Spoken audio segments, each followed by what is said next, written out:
Marek Ruut, tegemist oli sinu vastu meeste meeskonnaga. Kuidas oli nende vastu mängida? Natuke teistsugune kui teised meestega mängud, et mujal on võib-olla see mehed tugevamad natukene ja tempo kiirem, aga nad mängisid ka hästi. No nüüd endal õnnestus mäng päris hästi, kuidas ise hindad, et vähemalt 3-3-st viskid sa küll päris korralikult kohe sisse. Et jäin vabaks ja võistkonna vastu söötsid ja panin ära, et muud ei ole midagi.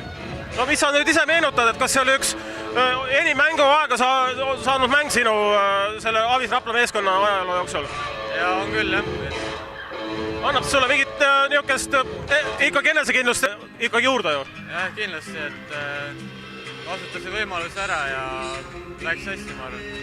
Hea tunne on? Hea tunne ikka. Aitäh sulle, Marek, ja ootame juba järgmise mängi sinu poolt.